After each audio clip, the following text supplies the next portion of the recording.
इन stone age पाषाण काल में हम लोगों ने पाषाण काल के बारे में देख लिया था। अब पाषाणकालीन स्थलों के बारे में देखेंगे।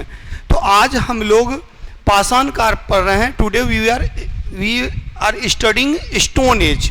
तो first of all question arise, what is stone age? पाषाण काल क्या है? तो पत्थर के उपकरणों के उपयोग का काल, वो काल, वह टाइम पीरियड जिसमें पत्थर के उपकरणों का अधिक से अधिक प्रयोग किया गया, उसे पाषाण काल कहते हैं। पाषाण काल के 3 भाग हैं, पुरा पाषाण, मध्य पाषाण और नव पाषाण।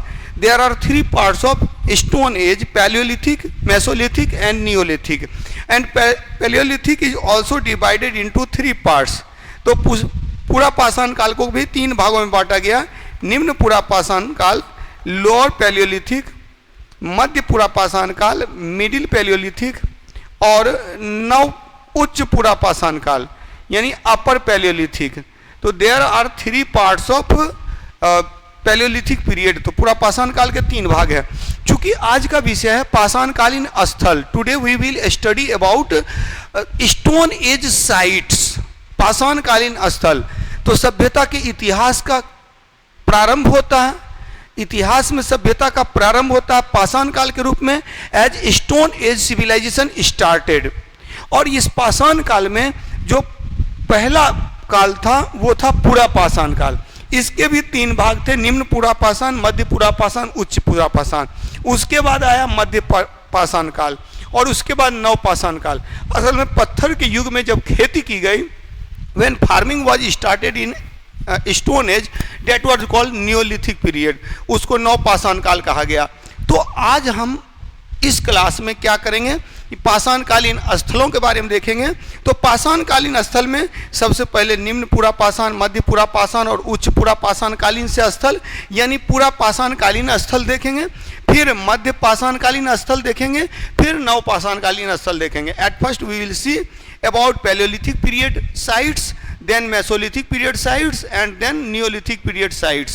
तो start from Paleolithic sites। तो सबसे पहले हम लोग पूरा पाषाण काल से शुरुआत करते हैं। तो सबसे पहले पूरा पाषाण काल।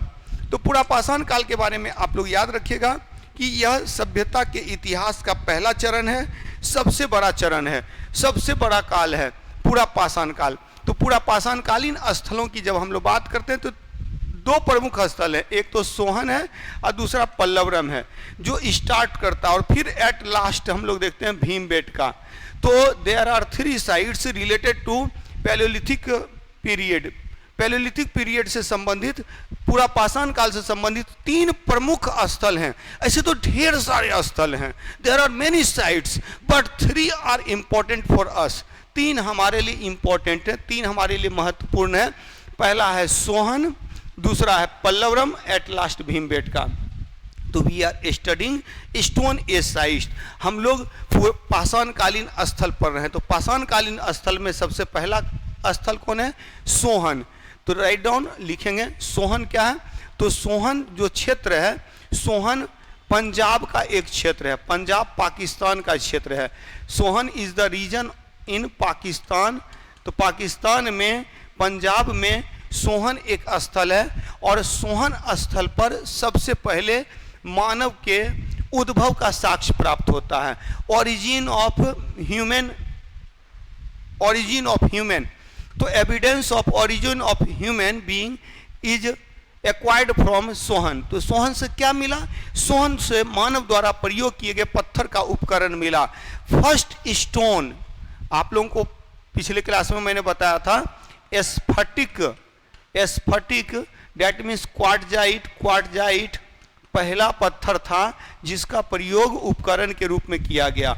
और स्फटिक के बने हुए उपकरण सबसे पहले सोहन क्षेत्र से प्राप्त होते हैं। और सोहन क्षेत्र में आज से 5 लाख वर्ष पूर्व का, 5 लाख BC का, 5 लाख ईसा पूर्व के पत्थर के उपकरण प्राप्त होते हैं। We got stone instrument of 5 lakh BC from Sohan, through which, जिससे हमें पता चला, we come to know that human being was originated in Indian subcontinent in Sohan region. सबसे पहले मानव की उत्पत्ति सोहन नदी घाटी क्षेत्र में हुई, 5 लाख ईसा पूर्व में हुई। 5 लाख ईसा पूर्व में सबसे पहले सोहन नदी घाटी क्षेत्र में मानव की उत्पत्ति हुई। इसकी जानकारी हमें मिलती है, कहाँ से मिलती है? सोहन क्षेत्र से मिलती है। और इस संस्कृति को स्पेशली एक नाम दिया गया और इसे नाम दिया गया था चॉपर चॉपिंग पेबुल संस्कृति। चॉपर चॉपिंग पेबुल संस्कृति। तो याद रखेंगे, चॉपर चॉपिंग पेबुल संस्कृति कहाँ से प्राप्त होता है? सोहन नदी घाटी क्षेत्र से। तो एक चीज याद रखेंगे, सबसे पहले चॉपर चॉपिंग पेबुल संस्कृति की जानकारी हमें मिलती है। चॉपर चॉपिंग पेबुल संस्कृति की जानकारी मिलती है सोहन नदी घाटी से। तो 3 प्रमुख स्थल हैं पूरा पाषाण काल से संबंधित, सोहन, पल्लवरम, भीमबेटका। सोहन से क्वेश्चन क्या बनेगा? सोहन से मिलेगा, यहाँ से एक संस्कृति का पता चलता है, चॉपर चॉपिंग पेबुल संस्कृति। चॉपर चॉपिंग पेबुल संस्कृति, चॉपर चॉपिंग पेबुल संस्कृति की जानकारी मिलती है। कहाँ से मिलती है? सोहन क्षेत्र से। तो chopper chopping pebble culture was found in Sohan region. What was the culture? यह संस्कृति कौन सी थी? पेबुल, नदी किनारे जो चिकना चिकना पत्थर होता है तो वो पेबुल कहलाता है। इसी का बड़ा रूप होता है चॉपर, और चॉपर को चॉपिंग करके काट के जब उपकरण बनाया जाता तो इसी को चॉपर चॉपिंग पेबुल कल्चर कहते हैं। तो chopper chopping pebble culture was found in Sohan. इससे किस चीज का पता चलता है? मानव के उद्भव का पता चलता है। मानव का उद्भव, origin of the human being, origin of the human being in Sohan region. Sohan क्षेत्र में मानव का उद्भव हुआ, किससे पता चलता है? तो चॉपर चॉपिंग पेबुल संस्कृति से पता चलता है, चॉपर चॉपिंग पेबुल कल्चर से पता चलता है। तो पूरा पाषाणकालीन स्थल में पहला हो गया, नंबर 1 हो गया सोहन। अब नंबर 2 की बात करते हैं, पल्लवरम। पल्लवरम याद रखेंगे, पल्लवरम में 1863 ईस्वी में इन 1863 1863 ईस्वी में इन 1863 Robert Bruce foot got the hand axe of stone. तो पत्थर का हाथ की कुल्हाड़ी, हस्त कुठार, पाषाण हस्त कुठार प्राप्त किया था। Stone hand axe was acquired got by Robert Bruce foot के द्वारा प्राप्त किया गया। और इसी से हमें पल्लवरम में एक संस्कृति की जानकारी मिलती है। We come to know about a culture in Pallavaram that was Madras culture. इसको मद्रास संस्कृति कहा जाता है, मद्रास संस्कृति कहा जाता है। तो मद्रास संस्कृति कहाँ पाई गई? पल्लवरम में पाई गई। पल्लवरम में मद्रास संस्कृति, चॉपर चॉपिंग पेबुल संस्कृति सोहन में। इसी को सोहन संस्कृति, सोहन में मिला पत्थर का उपकरण, इसको सोहन संस्कृति कहते हैं। Stone instruments were found in Sohan, so it was called Sohan culture. And it was found in Pallavaram in Madras in Tamil Nadu, so it is called Madras culture. तो मद्रास संस्कृति कहाँ से प्राप्त होती है? पल्लवरम से। इसी को हम लोग क्या कहते हैं? हस्त कुठार संस्कृति कहते हैं। It is also called hand axe culture. इसी को हैंड एक्स कल्चर भी कहा जाता है। It is also called hand axe culture. इसे हस्त कुठार संस्कृति भी कहते हैं। हस्त कुठार संस्कृति की जानकारी कहाँ से मिलती है? पल्लवरम से मिलती है। पल्लवरम से Robert Bruce foot got hand axe of stone, पत्थर का हाथ की कुल्हाड़ी प्राप्त किया था रॉबर्ट ब्रूस फुट ने इन 1863 में। We come to know about this culture. अच्छा, one thing also you have to remember, आपको एक चीज और याद रखना है। पल्लवरम कल्चर वॉज फाउंड या मद्रास कल्चर वॉज फाउंड और hand axe culture was found in the river of Kortallayar. तो कोर्तलयार नदी के किनारे, कोर्तलयार नदी के किनारे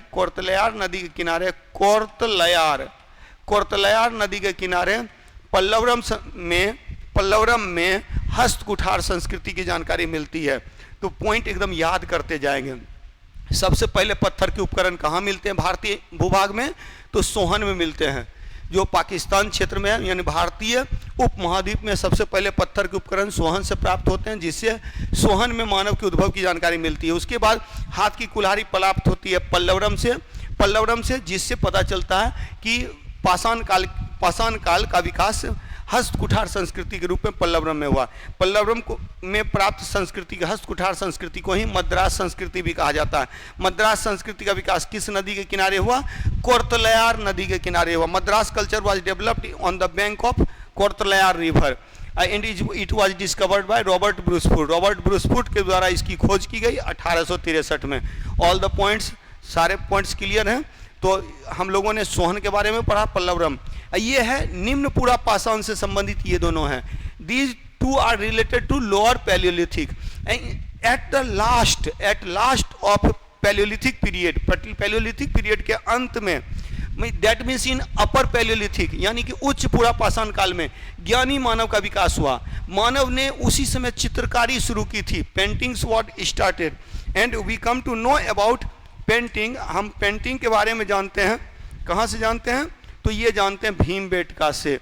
तो थर्ड प्लेस, पहला प्लेस हो गया सोहन, कहाँ पर? मद्रास, ये पंजाब क्षेत्र में। दूसरा हो गया पल्लवरम, मद्रास तमिलनाडु क्षेत्र में। And third one is Bhimbetka. Bhimbetka क्षेत्र कहाँ है? एमपी में, मध्य प्रदेश में। मध्य प्रदेश में भीमबेटका स्थल है। यहाँ से क्या मिला है? तो यहाँ से गुफा चित्र मिला है, यहाँ से गुफा चित्र मिला है। Cave painting was found here, यहाँ केव पेंटिंग मिलता है। और इस गुफा चित्र में आप याद रखेंगे कि तो गुफा चित्र में लाल और उजले रंग का प्रयोग सबसे ज़्यादा हुआ है, लाल और उजला रंग का प्रयोग सबसे ज़्यादा हुआ है। और भीमबेटका से गुफा चित्र का साक्ष्य मिलता है। और कैसा चित्र मिलता है?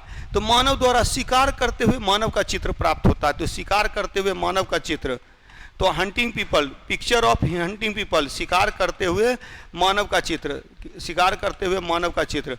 तो मानव द्वारा चित्रकारी का प्राचीनतम साक्ष्य कहाँ से मिलता है?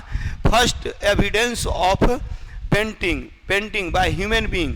तो मानव द्वारा चित्रकारी का प्रथम साक्ष्य भीमबेटका से मिलता है। मानव द्वारा प्रयोग किया गया पहला उपकरण सोहन से मिलता है। पहली हाथ की कुल्हाड़ी। हाथ की कुल्हाड़ी का मतलब कि ये कुल्हाड़ी बना हुआ है, पत्थर का है, लेकिन इसमें डालने वाला, जो लकड़ी डालने वाला छेद नहीं है। इसका मतलब कि इसको हाथ से पकड़ करके इसका यूज करते थे। तो हस्त कुठार, हाथ की कुल्हाड़ी पल्लवरम से मिलता है और भीमबेटका से। तो ये हो गया पूरा पाषाणकालीन स्थल। अब हम लोग आते हैं मध्य पाषाणकालीन स्थल। जैसा कि आप लोगों को पता है, पूरा पाषाण काल यानी कि मानव के उद्भव की कहानी, मानव की उत्पत्ति की कहानी। मानव की उत्पत्ति पूरा पाषाण काल में होती है। पैलियोलिथिक एज में मानव का ओरिजिन होता है और उस समय मानव बड़े बड़े जानवरों का शिकार करते थे। और लेकिन धीरे धीरे मध्य पाषाण काल में जब धीरे धीरे बुद्धि का विकास हो रहा है, तो ऐसे में क्या हुआ कि मध्य पाषाण काल में छोटे जानवरों का शिकार करने लगे। तो सूक्ष्म पाषाण उपकरण यानी कि यहाँ दो बातें हैं। एक तो सूक्ष्म पाषाण उपकरण, माइक्रोलिथ्स यानी कि उपकरण माइक्रोलिथ्स। तो फर्स्ट ऑफ ऑल माइक्रोलिथ्स यानी छोटे छोटे पत्थर के उपकरण को माइक्रोलिथ्स कहते हैं। तो मध्य पाषाण काल में माइक्रोलिथ्स का विकास हुआ। और दूसरा याद रखेंगे, इसी काल में एनिमल हस्बेंड्री यानी पशुपालन की भी शुरुआत होती है। पशुपालन की शुरुआत होती है, animal husbandry was started, animal husbandry. और आप लोग को पता है कि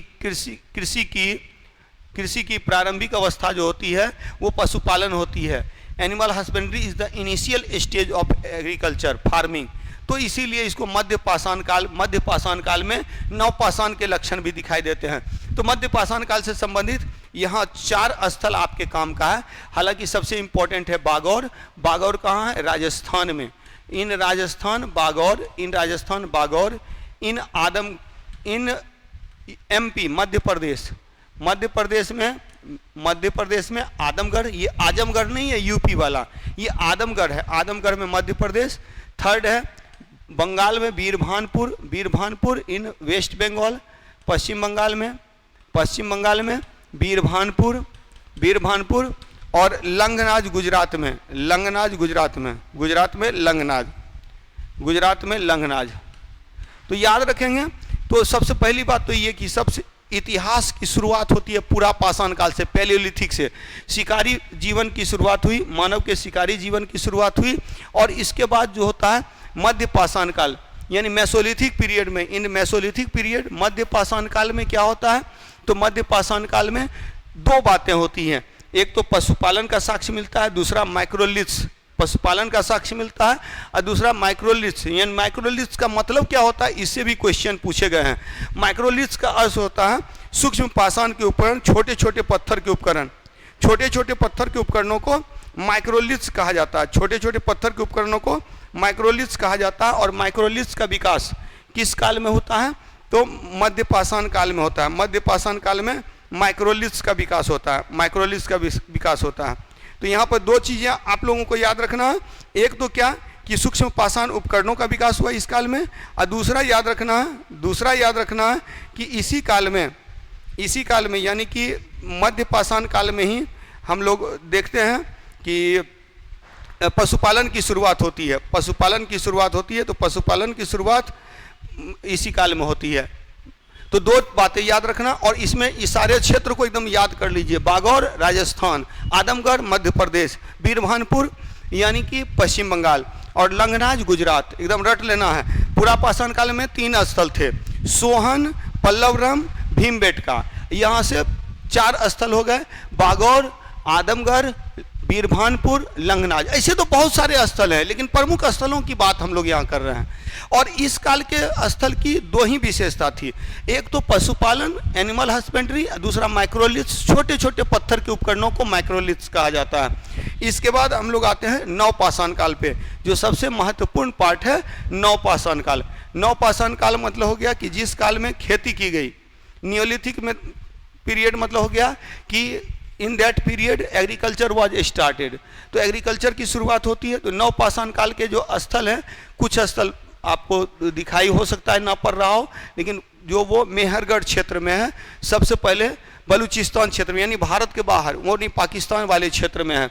तो याद रखेंगे मध्य पाषाण काल के बाद नवपाषाण काल आता है। After Mesolithic Neolithic comes. Neolithic का मतलब क्या होता है? नवपाषाण का मतलब क्या होता है? नवपाषाण का मतलब होता है neolithic means in stone age farming what agriculture was started.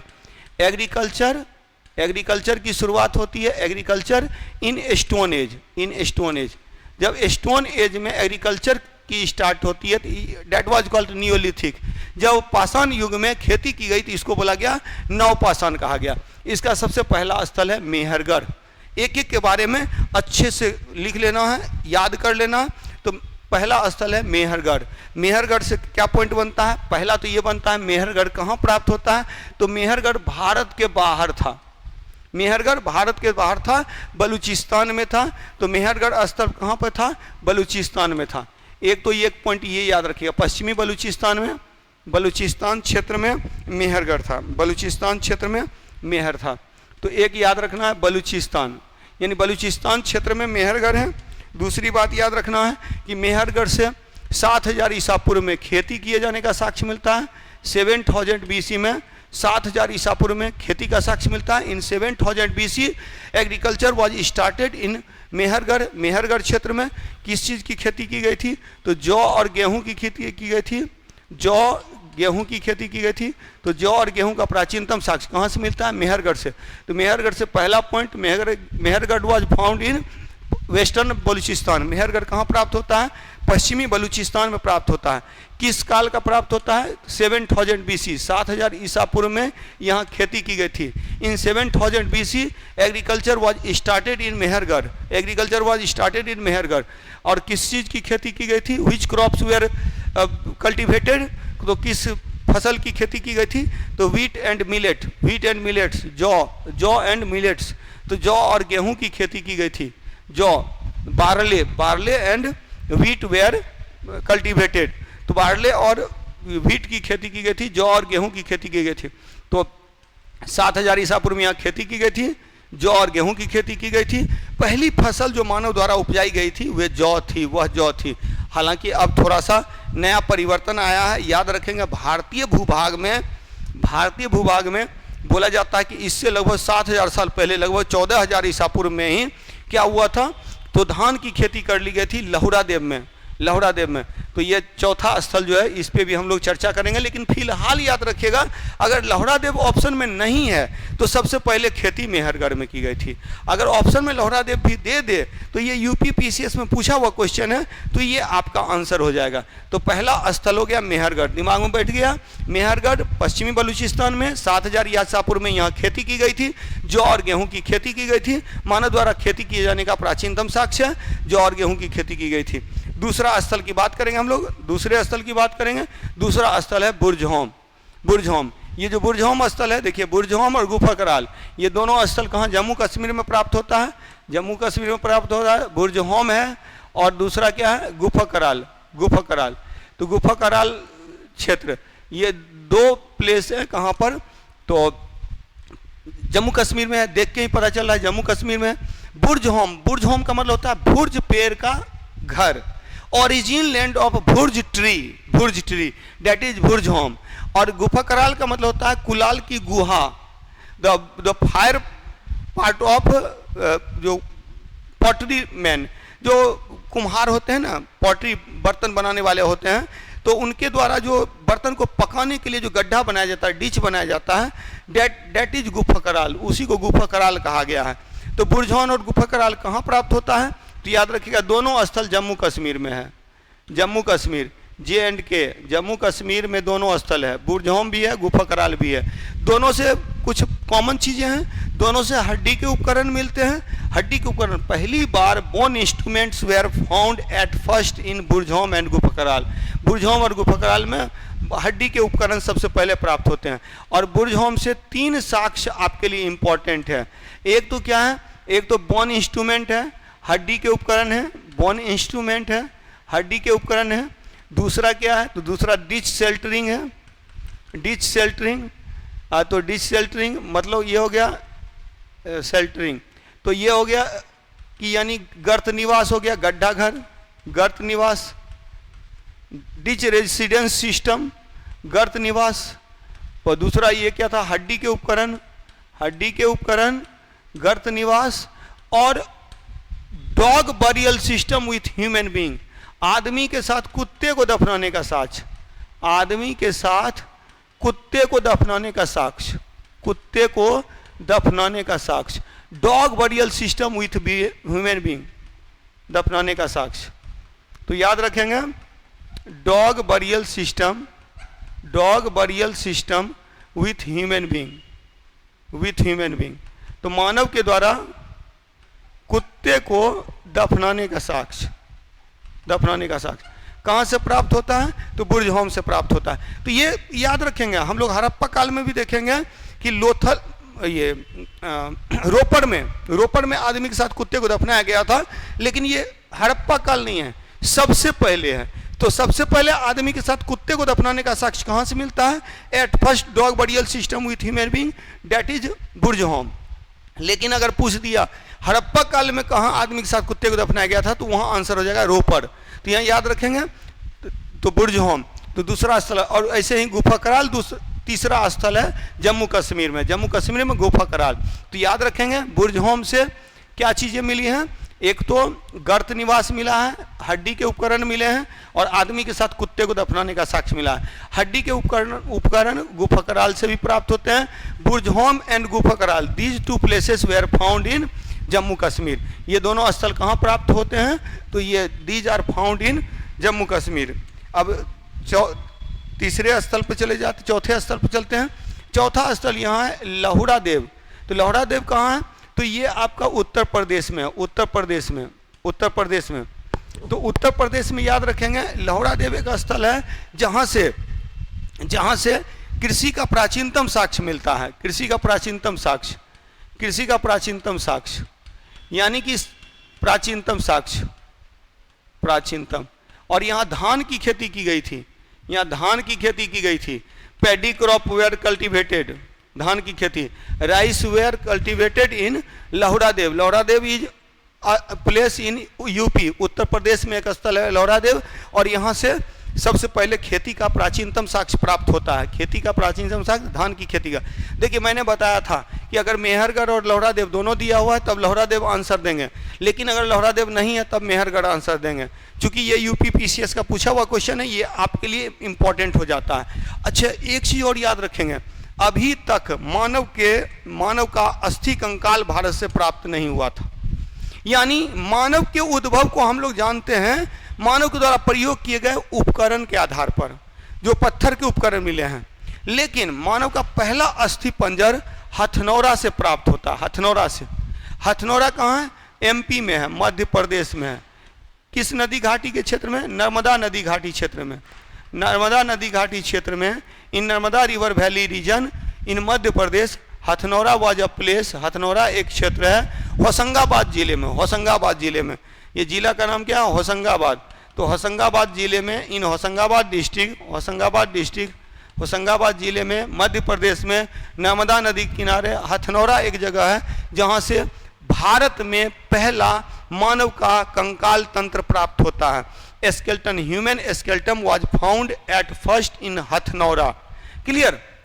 Mehrgarh में जौ और गेहूं की खेती की गई थी और खेती का साक्ष्य 7000 ईसा पूर्व का मिलता है। बुर्जहोम में गड्ढा घर गर्त निवास मिले हैं, हड्डी के उपकरण मिले हैं और आदमी के साथ कुत्ते को दफनाने का साक्ष्य मिला है। गुफा कराल भी स्थल है जम्मू कश्मीर में, यहाँ से भी हड्डी के उपकरण प्राप्त होते हैं। लहुरा देव एक स्थल है यूपी में, उत्तर प्रदेश में, और यहाँ से क्या हुआ है? तो यहाँ से धान की खेती का प्राचीनतम साक्ष्य प्राप्त होता है। हालांकि धान की खेती व्यापक स्तर पर जो प्राप्त होता है वो कोल्डी हवा से प्राप्त होता है। तो अगले प्लेस पर चलते हैं। तो अगला प्लेस है कोल्डी हवा। अगला प्लेस है कोल्डी हवा।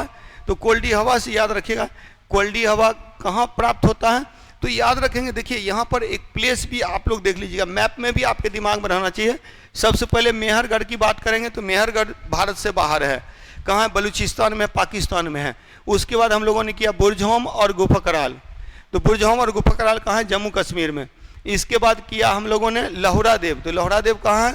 यूपी में, उत्तर प्रदेश में है। इसके बाद हम लोगों ने किया हथनौरा। हथनौरा से क्या मिलता है? तो मानव का कंकाल मिलता है। हथनौरा के बाद ये जो 6, 7, 8, 9, 10, यानी आप देखेंगे 6 में कोल्डी हवा, 7 में चौपानी मंडो, 8 में सराय नहर है, 9 में दमदमा और 10 में महदहा।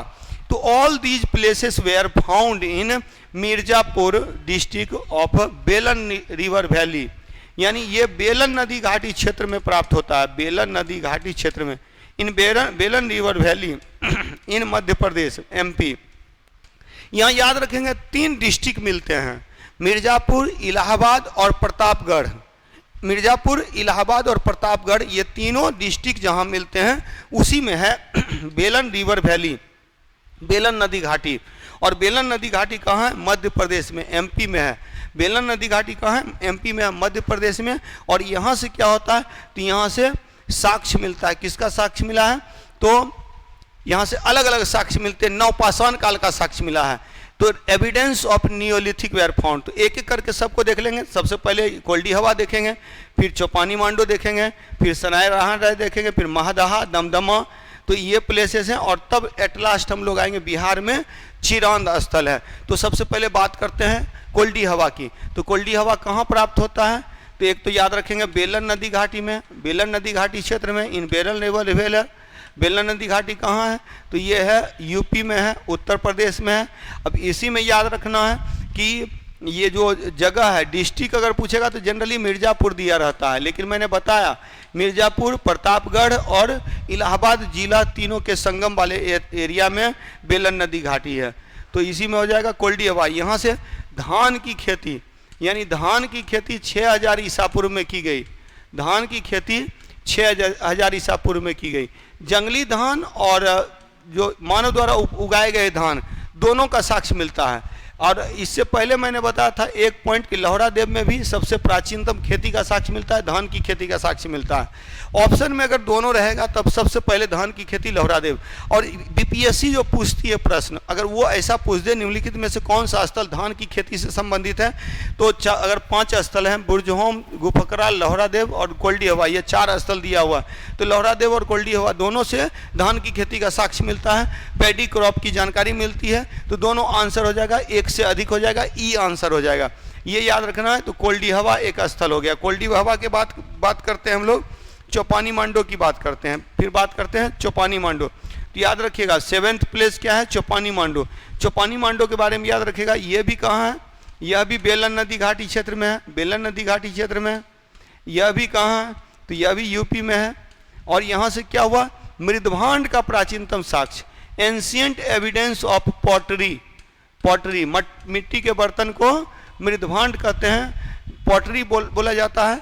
और मृदभांड का प्राचीनतम साक्ष्य कहाँ से मिलता है? चौपानी मांडो से प्राप्त होता है। चौपानी मांडो से मृदभांड का प्राचीनतम साक्ष्य प्राप्त होता है, चौपानी मांडो। ये भी बेलन नदी घाटी क्षेत्र में है। ये भी यूपी में, उत्तर प्रदेश में। बेलन नदी घाटी 3 जिलों को टच करती है, इलाहाबाद, प्रतापगढ़ और मिर्ज़ापुर। चलिए नेक्स्ट पे आते हैं हम लोग, सराय नाहर राय। अगला है सराय नाहर राय। सराय नाहर राय 8th प्लेस है। सराय नाहर राय भी कहाँ है? ये भी बेलन नदी घाटी क्षेत्र में है। सराय नाहर राय भी बेलन नदी घाटी क्षेत्र में है, क्लियर। और यह भी यूपी में है, उत्तर प्रदेश में है। बेलन नदी घाटी क्षेत्र पर मिर्ज़ापुर जिला, प्रतापगढ़ जिला और इलाहाबाद जिला में है। सराय नाहर राय से क्या मिलता है? तो मानवीय आक्रमण का प्राचीनतम साक्ष्य, यहाँ से भी मानव के कंकाल मिले हैं।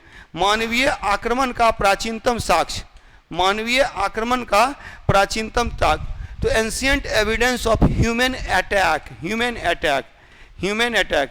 तो यहाँ याद रखेंगे, यहाँ से कुछ कंकाल मिले हैं। सम ऐसे सबसे प्राचीन, अगर सबसे पहले पूछेगा कंकाल कहाँ से मिला है तो हथनौरा से। और सराय नाहर राय में भी मानव कंकाल मिले हैं। ह्यूमन स्केलेटन वेयर फाउंड, मानव कंकाल यहाँ से भी प्राप्त होते हैं। और इन कंकाल पर घातक हथियारों से वार किया गया था, घातक हथियारों से वार किया गया था। तो मानव कंकाल ये प्राप्त होता है, कहाँ से प्राप्त होता है? सराय नाहर राय से प्राप्त होता है, सराय नाहर राय से, ठीक है। ये स्थल भी कहाँ है? तो ये स्थल भी बेलन नदी घाटी क्षेत्र में, यूपी में है। और दमदमा और महदहा के बारे में भी याद रखिएगा, ये प्लेसेस भी कहाँ हैं? उत्तर प्रदेश में ही है, बेलन नदी घाटी क्षेत्र में ही है। और यहाँ से मानव का कब्र मिला है, मानव का कब्र मिला है, तो ये दमदमा में। और इन जगहों से भी हड्डी के उपकरण मिलते हैं, हड्डी के उपकरण प्राप्त होते हैं। तो हड्डी के उपकरण याद रखिए, सबसे पहले कहाँ? बुरझौम से प्राप्त होता है। और सबसे बड़ा हड्डी के उपकरणों का ढेर चिरांद से प्राप्त होता है। तो मेहरगढ़ कहाँ है? पश्चिमी बलूचिस्तान है। बुरझौम कहाँ है? जम्मू कश्मीर में। गुफाकराल जम्मू कश्मीर में। लहरादेव यूपी में, उत्तर प्रदेश में। हथनौरा मध्य प्रदेश में। कोल्डियावा उत्तर प्रदेश में। चौपानी मंडो उत्तर प्रदेश में। सराय नाहर राय उत्तर प्रदेश में। दमदमा उत्तर प्रदेश में। महदहा उत्तर प्रदेश में। इसके बाद आता है सारण जिला। सारण जिला, सारण जो छपरा के नाम से पॉपुलर है। और ये कहाँ है? तो यहाँ क्या है? चिरांद, चिरांद है। तो चिरांद स्थल प्राप्त होता है गंगा घाटी में। गंगा घाटी में एकमात्र पाषाणकालीन जो क्षेत्र है वो चिरांद के बारे में बोला जाता है कि जनरली यहाँ जो बचा रहा। तो बिहार में चिरांद स्थल है, जो सारण छपरा बिहार में है। और ये गंगा घाटी में एक स्थल है जहाँ से हड्डी के उपकरणों का ढेर मिला है, हड्डी के उपकरणों का ढेर। तो हड्डी के उपकरणों का ढेर कहाँ से मिला है? तो हड्डी के उपकरणों का ढेर, हड्डी के उपकरणों का ढेर चिरांद से प्राप्त होता है, चिरांद से प्राप्त होता है हड्डी के उपकरणों का ढेर। अब याद रखेंगे, ये जो पाषाणकालीन, नवपाषाणकालीन स्थल है, नवपाषाणकालीन स्थल में कुछ स्थल असम में भी प्राप्त होते हैं। असम में 2 प्रमुख क्षेत्र है, एक तो मरगदोला है, एक तो मरगदोला है, और दूसरा जो है डियोजल हेडिंग है, डियोजल हेडिंग। अच्छा, एक चीज़ और याद रखेंगे, डियोजल हेडिंग, फिगर को देख के कन्फ्यूज मत कीजिएगा। एक्चुअली 12-13 दोनों मैंने यहाँ लिख दिया, लेकिन 12 सबसे पूरब में है, सबसे पूर्वी स्थल के रूप में मरगदोला की पहचान की गई है। असम में सबसे पूर्वी स्थल मरगदोला है। और डियोजल हेडिंग के बारे में याद रखिएगा, डियोजल हेडिंग के बारे में, डियोजल हेडिंग के बारे में याद रखिएगा। सबसे पहले झूम खेती का साक्ष्य, आपको पता है पर्वतीय क्षेत्रों में, पहाड़ी क्षेत्रों में क्या किया जाता है? घूम घूम कर खेती की जाती है। तो घूम घूम कर खेती की जाती है, तो झूम खेती का प्राचीनतम साक्ष्य डियोजल हेडिंग क्षेत्र से प्राप्त होता है। तो डियोजल हेडिंग क्षेत्र से झूम खेती का प्राचीनतम साक्ष्य प्राप्त होता है, डियोजल हेडिंग। डियोजल हेडिंग कहाँ है? तो असम में है, असम में है। ऐप पर सारे के स्टडी मटेरियल आपको मिल जाएंगे, प्रिंटेड मटेरियल जो उसमें अवेलेबल होगा, तो PDF फॉर्म में अवेलेबल होगा, उसको आप पढ़ लेंगे तो एक एक चीज़ क्लियर हो जाएगा। जो हम लोगों ने सबसे पहले पढ़ा कि इतिहास क्या है, उसके बाद पढ़ा कि पाषाण काल, सबसे पहला काल स्टोन एज होता है, और स्टोन एज के बाद आज हम लोग कर रहे हैं स्टोन एज साइस्ट, पाषाणकालीन स्थल। तो जो इससे संबंधित जितने भी स्टडी मटेरियल हैं, स्टडी मटेरियल हम लोग देखेंगे। तो स्टडी मटेरियल आप लोग वो प्राप्त करवा दिया जाएगा। और इसके लिए आप हमारे साथ में जुड़े रह सकते हैं। तो हमारा जो ऐप है, विद्या एजुकेशन का ऐप है, उस पर भी आप हमसे जुड़े रह सकते हैं। फेसबुक पर सच्चिदानंद कुमार के नाम से जुड़े रह सकते हैं, या फिर यूट्यूब चैनल पर समर्पण GS और विद्या एजुकेशन का भी जो चैनल है उसके साथ भी आप हमारे साथ में जुड़े रह सकते हैं। चलिए, तो नवपाषाणकालीन स्थल में सबसे पहले मेहरगढ़, मेहरगढ़ के बाद बुरझोम, बुरझोम के बाद गुफा कराल, गुफा लहुरादेव, हथनौरा, कोल्डी हवा, चौपानी मांडो, सराय नाहर राय, दमदमा, महादहा, चिरांद, मरकदोला और डियोजल हेडिंग। डियोजल हेडिंग के बारे में मैंने बताया था कि यहाँ से सबसे पहले किसका साक्ष्य मिलता है, तो यहाँ से सबसे पहले झूम खेती का साक्ष्य मिलता है। पर्वतीय क्षेत्र में उर्वरा शक्ति कमजोर हो जाती है तो लोग क्या करते हैं ना, एक जगह खेती करके फिर वहाँ उर्वरता को, फर्टिलाइजेशन को फिर से कंटिन्यू करने के लिए वहाँ खेत छोड़ देते हैं, परती छोड़ देते हैं और बाद में फिर खेती की जाती है। इसको शिफ्ट कल्टीवेशन भी बोलते हैं, इसी को स्थानांतरित खेती भी बोलते हैं और स्थानांतरित खेती को ही झूम खेती कहा जाता है। तो झूम खेती का प्राचीनतम साक्ष्य डियोजल हेडिंग से प्राप्त होता है। तो दीज आर द प्लेसेस, ये जो प्लेसेस हैं ये आपके पाषाणकालीन थे। पाषाणकालीन में इसके बाद हम लोग चलते हैं, एक पॉइंट और याद रखिएगा कि जो पाषाण काल के जो 3 भाग हैं, तो मैंने अभी क्या बताया, पाषाण काल, अभी हम लोगों ने पाषाणकालीन स्थल देखा, तो पाषाण काल के 3 भाग हो गए, पूरा पाषाण काल हो गए, मध्य पाषाण काल हो गया, नव पाषाण काल हो गया। पैलियोलिथिक हो गया पूरा पाषाण काल, पैलियोलिथिक, फिर मध्य पाषाण हो गया, मेसोलिथिक, मध्य पाषाण काल हो गया और इसके बाद हो गया नव पाषाण काल हो गया, नियोलिथिक। और when we talk about neolithic, जब हम लोग नव पाषाण की बात करते हैं तो याद रखेंगे कि नव पाषाण काल दक्षिण भारत में, नव पाषाण काल दक्षिण भारत में नव पाषाण काल का जो विकास हुआ है वो महापाषाण के रूप में हुआ है। तो आप इस तरह से देख सकते हैं कि जो पाषाणकालीन संस्कृति है, जो पाषाणकालीन संस्कृति है, यानी कि पाषाणकालीन संस्कृति के जो साक्ष्य मिले हैं संपूर्ण भारतवर्ष से प्राप्त होते हैं, संपूर्ण भारतवर्ष से प्राप्त होते हैं। और भारतवर्ष में जो प्राचीन, जो दक्षिण भारत में पाषाणकालीन स्थल जो हैं इनको महापाषाण के अंतर्गत रखा जाता है, इनको महापाषाण के अंतर्गत रखा जाता है। तो इसको एकदम दिमाग में बैठा लेंगे। एक तो मैप के थ्रू आपके दिमाग में रहना चाहिए एक एक चीज़ें। देखिए, सबसे पहले हम लोगों ने किया कि पूरा पाषाण काल में सोहन स्थल था, पल्लवरम स्थल था और इसके बाद भीमबेटका स्थल था, भीमबेटका। सोहन कहाँ था, पंजाब में, पल्लवरम कहाँ था, तमिलनाडु मद्रास में, अब भीमबेटका कहाँ था, तो ये एमपी में था। ये 3 प्लेसेस हम लोगों ने देखा जो किस काल से संबंधित है, तो जो पूरा पाषाण काल से संबंधित है। पूरा पाषाण काल के बाद हम लोगों ने किया स्थल, फिर मध्य पाषाण काल। मध्य पाषाण काल में कुछ स्थल हम लोगों ने देखा और मध्य पाषाण के जो स्थल हैं इसमें हम लोगों ने देखा था बागौर, फिर आदमगढ़,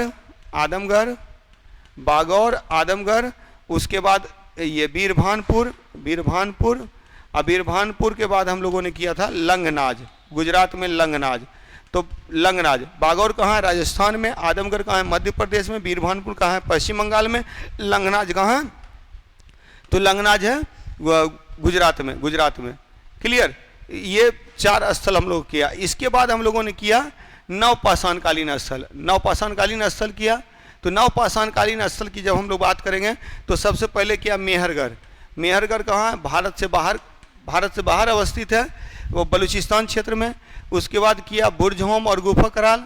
तो बुरझोम और गुफा कराल कहाँ है, तो ये जम्मू कश्मीर में है, गुफा कराल जम्मू कश्मीर में है।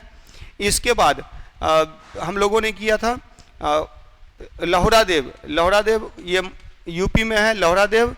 और इसके बाद हथनौरा जो है, हथनौरा ये नर्मदा घाटी में मध्य प्रदेश में है। और यहाँ बेलन नदी घाटी में कई स्थल हम लोगों ने देखा, कोल्डी हवा, चौपानी मांडो, सराय नाहर राय, महदहा, दमदमा। और इसके बाद एक स्थल हम लोगों ने किया चिरांद। इसके अलावा याद रखिएगा दक्षिण भारत में, साउथ इंडिया में कब्र के ऊपर बड़े बड़े पत्थर रखने की संस्कृति थी। इसको हम लोग बोलते हैं महापाषाण संस्कृति। तो महापाषाण संस्कृति के साक्ष्य कहाँ से मिलते हैं, तो साउथ इंडिया से मिलते हैं, दक्षिण भारत से। अब अगर पूछ दिया, मान ले रहे पय्यमपल्ली, अगर पूछ दिया पय्यमपल्ली, या अगर पूछ दिया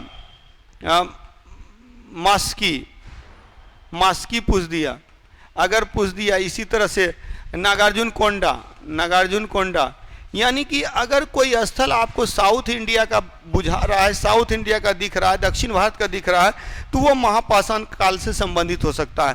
क्योंकि एक मिलाने वाला क्वेश्चन पूछ सकता है कि कौन पूरा पाषाण काल का है, कौन मध्य पाषाण काल का है, कौन नवपाषाण काल का। और नवपाषाण काल दक्षिण भारत में जो विकसित हुई वो किस रूप में हुई, तो यह हुई जो महापाषाण के रूप में, नवपाषाण काल महापाषाण काल के रूप में दक्षिण भारत में हुई। अब यहीं पे याद रखिएगा एक टर्म आया माइक्रोलिथ। माइक्रोलिथ का मतलब होता है छोटे छोटे पत्थर के उपकरण, लेकिन मेगालिथ का मतलब बड़े बड़े पत्थर के उपकरण नहीं है। मेगालिथ का मतलब है कब्र के ऊपर रखे जाने वाले बड़े बड़े पत्थरों को मेगालिथ कहा गया। कब्र के ऊपर रखे जाने वाले बड़े बड़े पत्थरों को मेगालिथ कहा गया। तो ये मेगालिथ संस्कृति संबंधित है, महापाषाण काल से संबंधित है। तो ठीक है, इतनी चीज़ों को आप लोग याद रखेंगे। तो ये जो सेक्शन था वो आज का सेक्शन हम लोगों का हो गया किस काल से संबंधित, पाषाण काल से संबंधित। अब नेक्स्ट क्लास में हम लोग क्या करेंगे, नेक्स्ट क्लास में सिंधु घाटी सभ्यता को देखेंगे। तो आज इतना ही रखते हैं, धन्यवाद।